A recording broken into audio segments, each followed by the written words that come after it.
Hey guys, मैंने इससे previous video में आपको ये बताया था कि मैंने अपना पेपर अटेम्प्ट कैसे किया था आरआरबी पीओ मेंस का। इस वीडियो में मैं आपको बताऊंगी कि मैंने कैसे प्रिपरेशन करी है। मैं 2018 से प्रिपरेशन कर रही थी।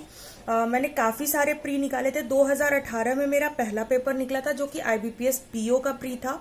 उसका मेंस मेरा नहीं निकला था और मार्क्स इतने बुरे थे मेंस में कि आप सोच भी नहीं सकते। शायद कोई और होता तो उसकी होप टूट जाती। पर मेरे मेयर 31 मार्क्स थे मेंस में। मुझे कुछ भी नहीं पता था उस टाइम पे कि मेंस में क्या आता है, कुछ नहीं। मैंने सिर्फ प्री के लिए प्रिपरेशन की थी। मेरा प्री निकल गया, 1 महीने में मेंस था और मुझे कुछ भी नहीं पता था। 31 मार्क्स आए थे मेरे मेंस में और बहुत बहुत बहुत बुरे मार्क्स थे ये। और मुझे बिल्कुल नहीं पता था कि मुझे क्या करना है, आगे कैसे पढ़ना है। लेकिन फिर भी मैंने हिम्मत नहीं हारी, मैंने खुद पे भरोसा रखा और फिर मैंने अपनी प्रिपरेशन आगे की। उसके बाद जो मेरा सेकंड पेपर निकला था वो 2019 का एसबीआई क्लर्क था और उस साल मेरा आईबीपीएस क्लर्क निकला था। बट वही सेम चीज, मैं पेपर में जाके इतना घबरा जाती थी क्योंकि थोड़ा कहीं ना कहीं मुझे डर लगा होता था, क्योंकि मेरे मार्क्स इतने बुरे आ चुके थे कि मैं चीजों को गड़बड़ कराती थी। अपनी आती हुई चीजें भी मैं नहीं कर पाती थी। लेकिन धीरे धीरे 2019-20 में तो आप जान ही रहे हैं, मेरा उस साल एसबीआई 2020 का जो रिजल्ट था एसबीआई क्लर्क का, उसपे मैं क्या ही बताऊं मैं जनरल में थी और मैंने ईडब्ल्यूएस की कैटेगरी क्लियर की थी यहाँ अपने यूपी से। और मैंने 83 पॉइंट समथिंग मार्क्स मेरे आए थे। मुझे एग्जैक्ट याद नहीं अभी उस समय के मार्क्स, बट हाँ मैंने ईडब्ल्यूएस की कैटेगरी क्लियर की थी। मैं जनरल में नहीं क्वालिफाइड थी क्योंकि जनरल के मार्क्स गए थे यहाँ के 90। फिर उसके बाद तुरंत ये पेपर आया और मैंने कैसे खुद को बस विश्वास दिलाया कि मैं कर सकती हूँ, क्योंकि अगर बाकी सब लोग कर रहे हैं जो सिलेक्शन ले रहे हैं तो मैं भी कर सकती हूँ। और गाइस आप भी कर सकते हैं, बस आपको खुद पे भरोसा रखना है। तो मैं अब इस वीडियो में आपके साथ शेयर करने जा रही हूँ कि कैसे मैंने क्या क्या सोर्सेज यूज किए थे और कैसे कैसे मैंने पढ़ाई करी। तो सबसे पहले तो मैं आपको बताऊंगी जो सबसे जरूरी चीज है वो है बैंकिंग के एग्जाम में टाइम मैनेजमेंट, और उसके लिए हम क्या देते हैं, एसटी। तो ये कोई ऐसी वीडियो नहीं है कि मैं किसी का ऐड कर रही हूँ या एडवर्टीजमेंट कर रही हूँ। मैं आपको वही बता रही हूँ जो मैंने फॉलो किया था। और मैंने काफी अलग अलग चीजें भी फॉलो की थी जिनकी वजह से मैं सक्सेस नहीं हो पा रही थी शायद 2 सालों से, और अब जाके मैंने राइट चीज फॉलो करी थी तो मैं सक्सेस के नजदीक हूँ। आज शाम रिजल्ट आ रहा है आरआरबी पीओ मेंस का, तो मे बी आपको मैं एक गुड न्यूज भी दूं आज शाम में। तो मैंने जो पहली एसटी की वो शेयर की थी वो मैं आपको दिखाती हूँ। वो ये थी प्रैक्टिस मॉक। इसका मैंने सब्सक्रिप्शन लिया था, इसके साथ ही अड्डा 247 आप देख सकते हैं। मैंने ये 2 एसटीज परचेज की थी अपने प्रिपरेशन के लिए। एसटी का बहुत महत्व है, आपको कम से कम रोज देनी ही है, अल्टरनेट डेज पे देनी है अलग अलग लेवल की। आपको बहुत टफ एसटी नहीं चाहिए। मैं किसी एसटी की बुराई नहीं कर रही, बट लोग कहते हैं टफ एसटी थी वो एसटी लगाना। आपको पीएचडी नहीं करनी है, आपको जॉब लेनी है। आपको एजुकेटर नहीं बनना है बैंकिंग का, आपको बैंक में पीओ बनना है। और आपको उस लेवल की नॉलेज होनी चाहिए और आपको पता होना चाहिए कि आप एक निश्चित टाइम में उस लेवल का जो एग्जाम का लेवल है उस लेवल की कितनी चीजें लगा सकते हो। इसके साथ ही सबसे पहली चीज आती है कि प्री के लिए मैंने क्या क्या पढ़ा था। तो मैं आपको हमेशा कहती हूँ, मैंने आपको पहले की भी अपनी वीडियोस में बताया है, मैं हर मंथ का, इसलिए मैं आज लेके आई हूँ, मैं हर मंथ की बीएससी लेती हूँ और इसके सारे पेपर चाहे वो प्री के हों या मेंस के हों मैं लगाती हूँ। क्योंकि मेरा जब पहला बार प्री निकला था और मेरी मेंस की बिल्कुल प्रिपरेशन नहीं थी, तभी मैं जान गई थी कि मेंस की प्रिपरेशन भी मुझे प्री के साथ ही करनी पड़ेगी। तो मैं हर मंथ की बीएससी लेती हूँ, पूरा लगाती हूँ। और इसमें जो ये जीए का सेक्शन आता है इनको भी आप पढ़िए गाइज। ये छोटे छोटे पॉइंट्स बहुत इंपॉर्टेंट होते हैं, क्योंकि बीएससी एक ऐसी बुक है जो आपको बहुत सस्ते में बहुत इजीली मिलती है। ये 40 रुपीज की मैगजीन आती है और मैंने इसको फॉलो किया है और मुझे तो बहुत अच्छे रिजल्ट्स मिले हैं। इसके बाद में जो मैंने ऑफलाइन प्रैक्टिस पे मैंने बहुत ध्यान दिया था, क्योंकि ऑफलाइन प्रैक्टिस बहुत काम आती है। तो प्री के लिए मैंने रीजनिंग की ये बुक लगाई थी, इसका नाम है, ये बीएससी पब्लिकेशन की ही है, एडवांस वर्बल रीजनिंग। ये मैंने लगाई थी और इससे मेरी बेसिक्स और काफी, इसके क्वेश्चन ये भी नहीं है कि बिल्कुल ही इजी हो। हाँ, इसमें एसबीआई पीओ प्री तक में जितने क्वेश्चन आते हैं वो लेवल तक के क्वेश्चन है और काफी अच्छा लेवल रहता है इसका।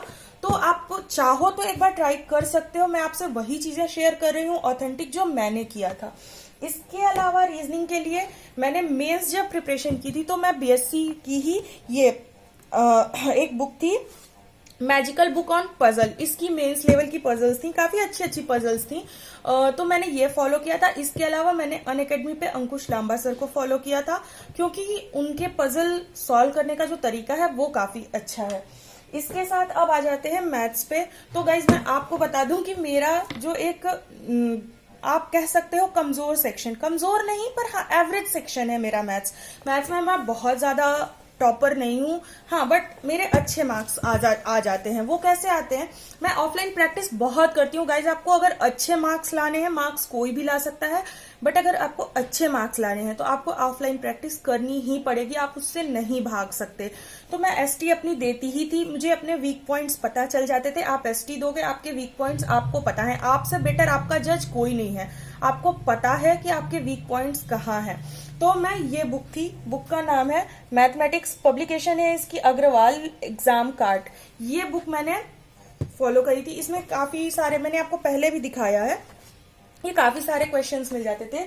इसके अलावा मैं क्या करती थी, मैं आशीष अरोड़ा सर की क्लासेस करती थी, मैं उनके तरीके देखती थी और उनकी जो पीडीएफ होती थी। मैं सर की क्लासेस कभी मैंने लाइव नहीं देखी है, मैंने हमेशा उनकी क्लासेस रिकॉर्डिंग में ही देखी है क्योंकि कभी कभी सर के कुछ क्वेश्चन होते थे जो मुझे मतलब मैं उनको ऐसे ही लगा पाती थी। तो मैंने उनकी क्लासेस कभी लाइव नहीं देखी थी गाइज, लेकिन मैंने उनकी रिकॉर्डिंग क्लासेस सारी देखी हैं और मैं उनके पीडीएफ्स लगाया करती थी खुद से, वो मैं ट्राई करती थी। तो मैंने मैथ्स के लिए ये किया था, रीजनिंग के लिए हो गया, और इसके अलावा जीए के जो सोर्सेज मैंने फॉलो किए थे वो थे, मुझे शुरू में बिल्कुल, मुझे जीए में बिल्कुल इंटरेस्ट नहीं है, मैं उन लड़कियों में से हूँ जिन्हें जीए पढ़ना बिल्कुल नहीं अच्छा लगता, उन बच्चों में से मैं हूँ। बट हाँ, आप जीए के बिना मेंस क्लियर करना सोच नहीं सकते, ये भी एक सच बात है और ये बात मैंने भी समझी। और इसके लिए जो मैंने सबसे ज्यादा, मैं कहूंगी मुझे जो सबसे ज्यादा प्रॉफिट हुआ था वो हुआ था स्टडी आईक्यू का। मैंने पेड कोर्स परचेज किया था गौरव गर्ग सर का, करंट अफेयर्स की वीडियोस का उनका एक कोर्स आता है, उसमें मैंने उनकी डेली वीडियोस देखती थी, उनकी बेस्ट 300 भी देखती थी, मैंने उनकी क्या कहते हैं ईयरली राउंड अप भी देखी, उनकी बैंकिंग अवेयरनेस की वो देते हैं करंट अफेयर्स में ही अलग से वीडियो, मैंने वो सारी देखी थी। इसके अलावा आप मतलब मैंने ये बहुत बाद में शुरू किया था, बट आप अभी से शुरू कर लो तो आपको बहुत बहुत और बहुत ज्यादा बेनिफिट होगा। आप अफेयर्स क्लाउड के पीडीएफ पढ़ो क्योंकि उस पीडीएफ में चीजें काफी विस्तार से रहते हैं। अगर आप एक चीज को बड़े में पढ़ रहे हो, उसको बार बार पढ़ रहे हो, तो उसका फायदा ये होता है कि आपको बार बार पढ़ने से वो चीजें रिपीटेटिव याद हो जाती हैं। उसके साथ ही वहां पे उससे रिलेटेड जो उससे पुराने टर्म्स होते हैं वो भी डिस्कस किया होता है कि हाल ही में क्या न्यूज में था, स्टैटिक टर्म्स उससे रिलेटेड क्या थे, तो काफी सारी चीजें आप एक ही जगह पे कंप्लीट कर पाते हो। फिर आता है लैंग्वेज सेक्शन। मैंने हिंदी कैसे प्रिपेयर किया था क्योंकि हिंदी में मेरे अच्छे मार्क्स हैं।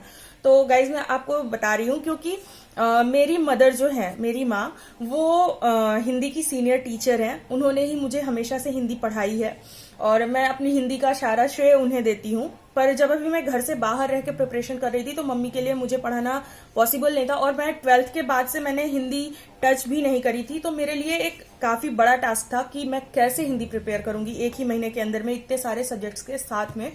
तो मम्मी के यूट्यूब चैनल पे ही मैं उनको बता देती थी कि मम्मी मुझे इस टॉपिक से रिलेटेड वीडियो चाहिए और वो डाल देती थी। उनका हिंदी अध्ययन बाय पूनम राय आप करके चाहो तो देख सकते हो, आप भी बोलोगे तो वो आपके जो भी आपको चाहिए उस हिसाब से आप उनको कमेंट दे दोगे तो वो वीडियो पोस्ट कर देती हैं। अगर आप चाहो तो कर सकते हो, कम्प्लीटली आपकी मर्जी है, पर मैंने अपनी मदर को फॉलो किया था। इसके अलावा मैंने हमेशा कहा है कि न्यूज़पेपर, आपको लैंग्वेज से खुद को कभी दूर नहीं करना है। तो मैं ये नवभारत टाइम्स पढ़ती थी।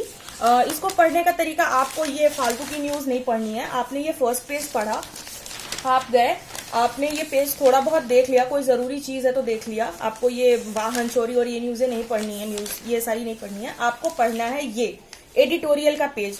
नवभारत टाइम्स के एडिटोरियल काफी अच्छे आते हैं और काफी अच्छी वर्ड्स रहते हैं इसमें, तो आपको वो पढ़ना है। इसके अलावा आपको ये इकोनॉमिक टाइम्स का थोड़ा सा पोर्शन आता है। आप बैंकिंग के स्टूडेंट हो, आप ये देखो, सॉरी आप ये देख सकते हो कि ये इकोनॉमिक टाइम्स का थोड़ा सा पोर्शन हिंदी में आता है। आप बैंकिंग के स्टूडेंट हो, आपको ये चीजें पता होनी चाहिए। इसके साथ ही आप इस पेज पे भी, लास्ट पेज को भी थोड़ा ध्यान से देखना, क्योंकि इसमें काफी सारी चीजें ग्लोबल लेवल की होती हैं। इसके अलावा मैं नॉवेल्स हमेशा पढ़ती हूँ, क्योंकि आप लैंग्वेज को जितना पढ़ोगे, लैंग्वेज को सीखने का एक तरीका है कि आप लैंग्वेज से प्यार करो, उसको समझो, उसकी बारीकियों को समझो, थोड़ा सा टाइम निकालो, ज्यादा नहीं। मैं नहीं कह रही कि आप एक दिन में एक नॉवेल खत्म कर दो, सारा दिन सिर्फ नॉवेल पढ़ो, बट नहीं, हाँ कभी एक संडे को बैठ जाओ, 2-3 घंटे पढ़ लो, या कभी लैंग्वेज से खुद को दूर मत करो। आप अगर सोच रहे हो कि आप एक महीने में आप हिंदी भी तैयार करोगे, आप ये भी तैयार करोगे, तो नहीं गाइस, अब से लग जाओ, अभी से लग जाओ और इस साल सिलेक्शन ले लो। इसके अलावा लास्ट बचता है कि इंग्लिश, जिन बच्चों को इंग्लिश प्रिपेयर करना है, क्योंकि मेरे मार्क्स मैं मानती हूँ, जैसे अभी मैं आपको दिखाने के लिए खोज रही थी बट मुझे मिला नहीं वो लिंक, और मेरा फोन फॉर्मेट हो गया है तो मेरे पास उसकी फोटोज भी नहीं बची हैं। मेरे SBI PO में हालांकि मेरा प्री क्लियर नहीं हुआ था, 0.50 से रह गया था। मैंने 62 क्वेश्चन अटेम्प्ट करे थे, मेरे 58 मार्क्स थे, 0.50 से ही मेरा रहा था, 58.50 यहाँ की कट ऑफ थी, मतलब हमारे लिए कट ऑफ थी जनरल कैटेगरी की, बट मेरा रह गया अनफॉर्चुनेटली। मैंने रीजनिंग गड़बड़ करी थी, मैंने 23 ऑप्ट किए थे इंग्लिश में और मुझे 20 पॉइंट कुछ मार्क्स आए थे। तो मेरे इंग्लिश भी हमेशा मेरा साथ देती है। तो ये मैं द हिंदू पढ़ती हूँ। आप कोई भी इंग्लिश पेपर शुरू करो, इंडियन एक्सप्रेस से शुरू करो, वो इजी होता है, बट आप एक हैबिचुअल लाओ खुद को कि हाँ, अगर आपको बोरिंग लगता है पढ़ने में, मैंने जो फॉलो किया था, मैंने कहाँ से पढ़ना इसको शुरू किया मैं आपको बताती हूँ। मैंने विशाल सर की एडिटोरियल की क्लासेस आती हैं, मैंने उसको फॉलो किया है, और मैं शुरुआत में सर के साथ में पढ़ती थी कि कैसे पढ़ते हैं, उसके बाद सर पढ़ा लेते थे, फिर मैं खुद से पढ़ती थी। जैसे जो मीनिंग मुझे नहीं आ रही, मैं उसको ऐसे मार्क कर देती थी कि हाँ ये मीनिंग मुझे नहीं आ रही। अगर छोटी सी भी मीनिंग है ना, जैसे अगर मेरे पेपर में मैं ये पढ़ रही हूँ बोन ऑफ कंटेंशन, अब मुझे उस टाइम पे जब मैं पढ़ रही हूँ मुझे कंटेंशन की मीनिंग नहीं आ रही है, एक्चुअल मीनिंग, ये नहीं कि मैंने इस पैसेज को पढ़ के अंदाजा लगा लिया, ऐसा नहीं, एक्चुअल मीनिंग जो मुझे नहीं आ रही है अगर, तो मैं उस पे टिक करती थी। और मैंने कोई कॉपी नहीं बनाई थी, बट हाँ मैं यहीं के यहीं लिख देती थी, छोटा सा पेंसिल से, पेन से मैं उसी पेपर पे लिख देती थी कि हाँ इसकी मीनिंग ये है। तो मैंने छोटी से छोटी चीज को भी लिखा है। इंग्लिश न्यूज़पेपर के साथ में मैंने, ये आप देख सकते हो, ये कुछ नॉवेल्स हैं जो मेरी यहाँ पे अभी मेरे पास हैं। ये सारी नॉवेल्स मैंने पढ़ी हैं सीरियसली, और इसके अलावा भी कुछ नॉवेल्स हैं। तो अगर आप ये सोच रहे हो कि एक दिन में, नहीं, आप आज से तैयारी शुरू कर दो।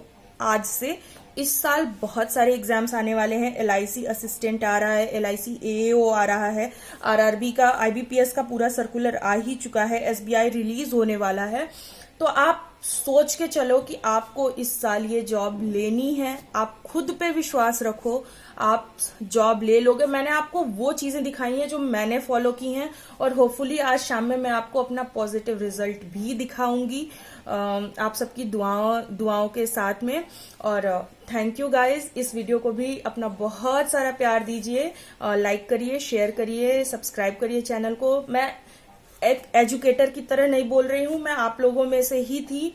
मैं सक्सेस पा गई हूँ, मुझे 2-3 साल का टाइम लगा। मैं नहीं चाहती कि कोई भी इतना टाइम किसी का भी बर्बाद हो, क्योंकि मेरा ज्यादा से ज्यादा टाइम इसमें गया था कि मैं किन चीजों को पढूं और किन चीजों को ना पढूं। तो थैंक यू गाइज, इसी के साथ मैं वीडियो को बंद करती हूँ। काफी लंबी वीडियो हो गई है, होपफुली आपने पूरी देखी होगी। और अगर आपको कोई भी और चीज चाहिए हो, मेरी तरह से कोई भी हेल्प चाहिए हो, तो प्लीज आप कमेंट में बता दीजिएगा, मैं आपकी पूरी मदद करूंगी। क्योंकि अगर हम लोग सब साथ में एक दूसरे की मदद करेंगे तो सब आगे बढ़ेंगे। थैंक यू गाइज, इसी के साथ थैंक यू, और होपफुली मैं आपको एक पॉजिटिव रिजल्ट शाम में देती हूँ। Love and peace from me to you. Thank you.